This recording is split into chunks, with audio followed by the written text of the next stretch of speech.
Olá, tudo bem? Hoje eu venho aqui conversar com vocês um pouquinho. Eu tenho recebido muitas perguntas de mensagem direta a respeito da questão dos pais, né? De cuidar dos pais, de não receber a gratidão dos pais, ou dessa dificuldade. É muito difícil para o filho adulto essa parte do cuidado com os pais, quando os pais envelhecem. E essa é uma questão que precisa ser abordada e precisa ser falada com a maturidade, com o conhecimento, né, das leis sistêmicas. Porque quando nós estamos falando de relação de pais e filhos, nós estamos falando da única relação que existe que não segue a lei do equilíbrio do dar e receber da mesma forma que as outras relações. Todas as relações que nós temos na nossa vida, ela funciona na regra da balança, do dar e receber, né? Então, eu dou pro meu parceiro, ou eu dou pro meu amigo, ou eu dou pro meu chefe, e ele então me compensa, de alguma forma, me dando alguma coisa, né? Então, no caso, por exemplo, do parceiro, né? Do esposo ou da esposa. Então, a gente dá amor, carinho, cuidado, parceria e compreensão, e a gente recebe isso de volta, né? E aí a gente vai equilibrando essa relação. Então, por exemplo, se eu dou um presente para um amigo, ele cria naquele momento a obrigação de me dar um presente de volta. Se eu convido um amigo para jantar na minha casa, ele começa a se sentir na obrigação,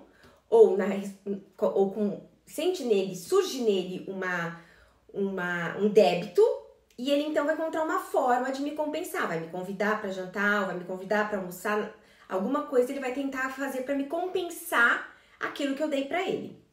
Né? Nas relações de trabalho também isso funciona, né? Você dá ao seu chefe o seu serviço, ele te devolve com um salário, né? Então sempre existe, né? Você oferece um serviço ao seu cliente e ele te devolve com um pagamento. Então todas as relações a gente trabalha no dar e receber. Mas a relação de pais e filhos não funciona assim. A relação de pais e filhos, ela vai num único sentido. Os pais dão aos filhos. Os filhos não podem devolver aos pais, não devem devolver aos pais. Os filhos devem passar isso adiante. Passar isso para os seus filhos, passar isso para o seu legado, para aquilo que ele vai deixar no mundo. Né? As pessoas que decidem não ter filhos ou que por algum motivo não têm filhos, mas o que elas vão deixar no mundo? Eu vou deixar o meu trabalho, vou deixar os meus projetos, vou deixar alguma coisa para o mundo. O que é que eu vou deixar para o mundo? É nisso que ele vai passar para frente aquilo que ele recebeu. E assim, esse fluxo do amor, ele vem, né, dos ancestrais, ele vem lá de trás, bisavô, tataravô, lá vem vindo, passa pelos avós, que deram para os filhos, os seus avós deram para os seus pais, e seus pais a forma que seus pais devolvem isso para o universo é dando isso para os filhos dele, não devolvendo para trás. Então o que isso quer dizer? Isso quer dizer que eu não tenho obrigação de cuidar dos meus pais? A palavra obrigação é uma palavra muito ruim, né? O que acaba acontecendo muito na velhice dos pais é que os filhos, né? Então, se a gente olhar aqui, esse aqui tá um sistema familiar saudável, né? Eu tenho aqui os pais, aí ela teve uma filha que se casou e teve uma filha aqui, né? Então, você vê, todo o fluxo tá vindo. A filha, que ainda é pequena, ela olha para os pais ainda. Ela precisa desse contato aqui. Ela ainda não tá olhando para o futuro. Mas o fluxo, ele vem daqui, ele passa por aqui, entra na filha, sai da filha e vai para a filhinha dela. Na hora que essa mãe, por exemplo, fica idosa, e aí então ela precisa de cuidados da filha, o que não pode acontecer é a filha ou virar de costas e começar a cuidar da mãe e deixar deixar essa filha aqui sem receber o fluxo. E pior ainda, o que não pode acontecer, o que geralmente acontece, é que essa mãe aqui vai lá pra trás e ela vira mãe da mãe dela. E ela começa então a determinar o que a mãe dela tem que fazer. Qual é o médico que a mãe dela vai, qual é a alimentação que a mãe dela vai ter, aonde a mãe dela vai morar, ela começa a ter todas as determinações para a vida da mãe dela, porque agora a mãe dela está idosa, não sabe muito bem mais o que é da vida, ou não deveria saber porque já é idosa. Então ela agora que decide pela mãe. Desordenou totalmente o sistema familiar. Na hora que ela sai do lugar dela e vem pra cá, a primeira coisa que ela acontece, ela perde a força dela. A força dela vem da mãe. A mãe de trás manda força pra ela. Quem é que tá mandando força pra ela aqui? Segundo, como é que tá chegando o fluxo do amor nessa criança aqui na frente, na filha dela? Que essa sim é a responsabilidade dela. Não está chegando. E aí então a desordem começa e a coisa começa a desandar em geral nessa vida, né? Então, o que acontece é que ela tem que cuidar da mãe do lugar de filha. E como é que a gente faz isso? A gente começa por tirar da palavra eu decido pela minha mãe. Sou eu que decido pela minha mãe. Sou eu que cuido da minha mãe. Não. Mesmo porque nós não queremos tirar a força dos nossos pais. Os nossos pais, quando a gente tira a força deles, eles vão ficar cada vez pior. Cada vez sentindo que eles não têm condições nem de cuidar deles, que eles não têm, Isso não é uma coisa que faz bem pra eles mentalmente e consequentemente mentalmente, as emoções, e aí passa pro físico. Então, na hora que ela faz isso, ela não tá ajudando a ela, não tá ajudando a filha dela, não tá ajudando os pais dela. Como é que a gente cuida dos nossos pais do lugar de pais? Do lugar de filhos, desculpa. Vou dar alguns exemplos para vocês aqui. Vamos imaginar que a mãe dela tenha desenvolvido pressão alta. E então não pode comer comida com muito sal. Então, em vez dela chegar na casa da mãe dela e falar assim, olha mãe, agora a senhora põe metade do sal na sua comida. Porque senão a pressão da senhora vai subir e a senhora vai passar mal e o médico disse assim tem que ser. Não. Olha, mãe, eu sei que a senhora gosta de comida com muito sal. Mas agora que a senhora tem pressão alta, a gente precisa encontrar outra solução para isso. Qual seria a solução que a senhora pensaria? Escuta a resposta. Se a mãe dela falar, não quero nem saber, eu vou continuar comendo do mesmo jeito, e se morrer, morreu? Fala, olha, mãe, tudo bem. Mas e se a gente tentasse, mãe, experimentar alguns temperos que existem? Existem algumas ervas, alguns temperos que dão muito sabor à comida e conseguem substituir um pouco do sal. E se eu fizesse para a senhora alguns pratos com esses temperos diferentes e a senhora me dissesse se a senhora gosta ou não? Assim que a senhora não precisaria cozinhar alguns dias, eu traria a comida pronta para a senhora e a senhora veria se gosta, se não gosta. Se não gostar, a gente vai trocando e vamos ver até a gente encontrar alguma solução que agrade a senhora para a senhora também. A senhora tem que ter prazer em comer, né, mãe?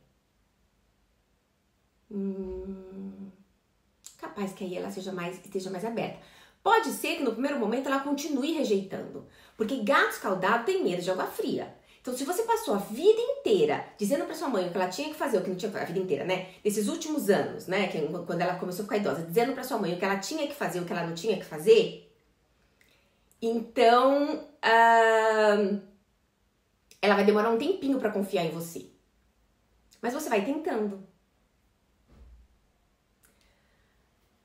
Uma outra forma, por exemplo, é a hora de ir no médico. Em vez de você ligar pra sua mãe e falar, olha mãe, liguei, marquei o médico, nós vamos no médico tal dia. Você, antes disso, você fala assim, mãe, acho que já passou 2 meses, né? Tá na hora da gente voltar no doutor. A senhora quer que eu marque pra senhora ou a senhora prefere marcar? Também já mudou um pouquinho mais, né? Vamos imaginar então que o seu pai faleceu, vamos supor. Ele faleceu e aí a sua mãe ficou sozinha. E você quer levar ela pra morar com você. Você não vai chegar lá e falar pra ela, mãe, eu já decidi.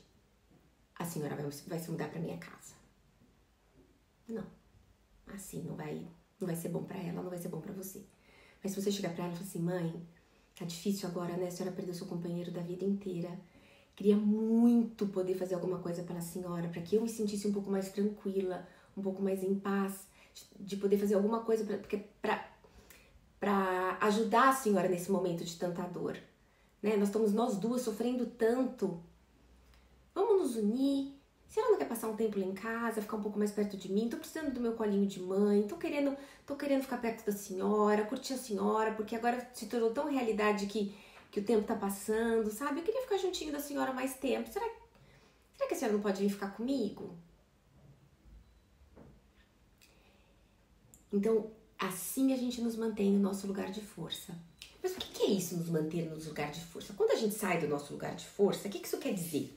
Isso quer dizer que as coisas começam a parar de andar. Então você começa a ter, às vezes, profissionalmente a coisa não flui, ou o seu relacionamento de casal vai começar a ter problema, ou você vai começar a ter problema com teus filhos, teus desafios com seus filhos vão mudar, ou você vai ter problema de saúde, ou tudo isso junto. Quando a gente sai do nosso lugar de força, a gente nos desestrutura de uma forma muito grande. E pior, desestruturamos o nosso sistema. Você desestrutura seu marido. Então, você desestrutura seu marido, você desestrutura seus filhos, você desestrutura seus pais, você desestrutura todo o seu sistema familiar. A questão do cuidar dos pais quando eles ficam idosos vai muito além da decisão consciente, do tempo, né? Desculpa, do tempo de você ter disponível para levar ao médico, para dar remédio, ou para ver alimentação, ou esse tipo de coisa. O cuidar dos pais idosos, ele é um processo que tem que ser feito de uma forma consciente. Todas as vezes que você for lidar com as questões de escolha dos seus pais, você tem que fazer isso de forma consciente, não no piloto automático. Porque já é muito difícil o desafio de você ver os seus pais perdendo a capacidade de tomar boas decisões ou de tomar decisões por eles mesmos. É muito difícil a gente ver os nossos pais envelhecendo e não sendo capaz de fazer as coisas que eles conseguiam fazer. Mas o seu processo aqui não pode ser de agravar isso nos seus pais. Você tem que tentar tornar isso mais leve.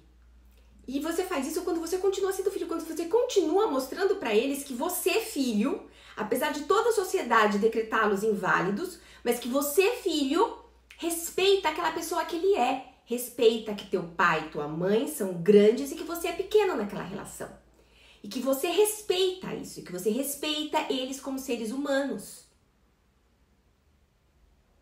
Percebe o quanto que isso é importante pro emocional daqueles idosos? Então, toda vez que você for lidar com isso, você tem que tomar uma decisão consciente. Eu sou o filho. Eu sou a filha. Ela é a mãe. Ela é o pai. Como é que eu devo falar com os meus pais? Nós aprendemos isso na infância.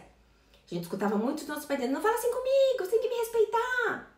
E por que então deixamos de respeitá-los e começamos a falar com eles de forma diferente depois que a gente cresce e eles ficam idosos? Não faz sentido. Não faz bem pra eles, não faz bem pra você. Porque o fluxo do amor, o fluxo da força que te leva pra vida, vem de trás, vem dos pais. Independente deles serem velhos, vivos, não importa. O que importa, o fluxo vem ele vem pela sua postura em relação aos pais. E não pelos pais em si. Ah, mas e se meu pai me tratar mal? Não importa. Se você tem uma postura de honra e de respeito perante aqueles seres que te deram a chance de viver, você não é nada, você não existiria se aqueles dois não tivessem te dado a oportunidade de nascer. Então não importa mais nada o que veio depois. Ah, eu sei que é difícil. Eu sei que muitas pessoas não querem ouvir isso que eu tô falando, mas a verdade precisa vir. E a gente precisa começar a refletir. Não adianta a gente passar a mão na cabeça, né, das pessoas e falar, ah, não, mas eu sei, você apanhou muito, né? Ou seu pai abusou de você, eu sei. Eu sei, essas são dores reais. Muitas dos traumas e das dores que a gente acumula dos nossos pais, elas são reais. Eu não tô dizendo que elas não são. Mas agora nós, como adultos, temos que aceitar e gerir. Ficar nos pondo em posição de vítima ou ficar agressivo com relação a isso não vai nos levar a lugar nenhum. Não vai mudar o nosso passado. A aceitação faz parte. Não precisamos concordar, precisamos aceitar. Então, nos mantemos no lugar de filhos, por mais difícil que seja, e aceitamos que a decisão... Arrumamos uma forma de que a decisão venha deles e não de nós. E se em algum momento alguma coisa precisar realmente ser imposta, porque não tem outro acordo, então que seja feito de uma forma compensadora depois. Como assim? Compense dando a eles alguma decisão em relação a isso.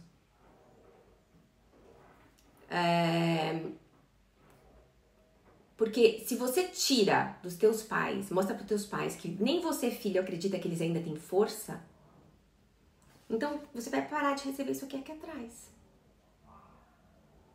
E aí vai vir muito menos pra você levar pra vida, muito menos pra você dar pros seus filhos, muito menos pra você dar pro seu relacionamento, muito menos pra você dar pro seu trabalho, muito menos pra você dar pra vida. E com certeza isso vai trazer também consequências e agravamentos na saúde dos seus pais. Faz sentido isso que eu disse? Por mais difícil que algumas coisas tenham sido de ouvir? Eu espero que sim. Espero que você tenha gostado desse vídeo. Espero que você compartilhe com pessoas que estão passando pelo desafio de cuidar de pais idosos. Eu espero que eu possa tocar o coração de algumas pessoas e conseguir fazer a diferença na vida desses idosos e desses filhos que estão passando por isso agora. Um beijo no coração de vocês. Muita gratidão por ter vocês aqui comigo. Até o próximo vídeo.